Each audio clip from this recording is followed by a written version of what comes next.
Pronari i furrës ja vrau se i la punën Lote Britma, momenti kur buri i gruas që u vra mbëri në vend.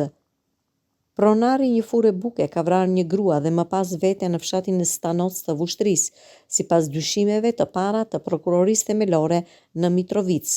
Janë 2 të vrarë. Dyshimet e para janë që një burr ka vrarë një grua dhe më pas veten, tha zëdhënësi i prokurorisë themelore në Mitrovic, Valon Preteni. Ai tha se janë gjetur disa gëzhoja në vendin e ngjarjes. Disa dëshmitar okular po intervistohen, tha zëdhënësi. Ky është momenti kur bashkëshorti i viktimës mbëri në vend. Ai dëgjohet duke qarë teksa disa persona e mbajnë me forcë për të mos u afruar në vendngjarje. Një e vrarë dhe një i vetvrarë gjatë së hënës në Stanoc të Vushtrisë. Këtë e ka konfirmuar prokuroria themelore në Mitrovic. Vrasja dyshohet të ketë ndodhur në afërsi të nënkalimit të një furri buke.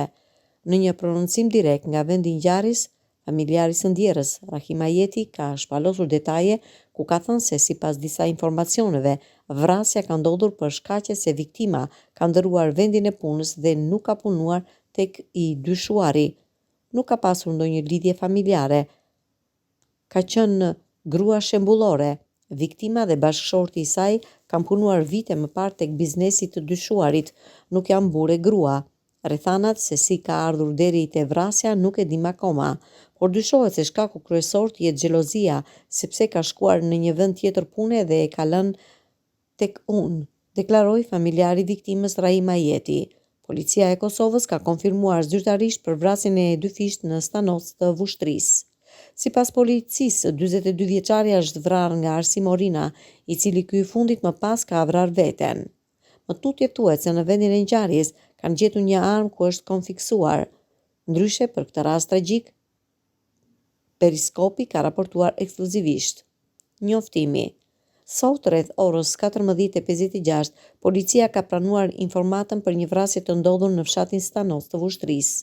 Bazuar në hetimet fillestare nga vendi i ngjarjes, dyshohet se kryesi i veprës, Dorasi, 58 vjeçar me iniciale AM, ka qelluar për vdekje viktimën femër 42 vjeçare me iniciale NH, e më pas i dyshuari ka qelluar edhe veten.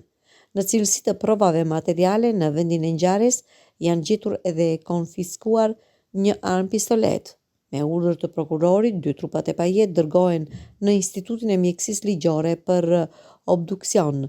Hetuesit policor nën udhëheqjen e prokurorit po vazhdojnë hetimet për veprat penale, vrasje rënd dhe vetvrasje.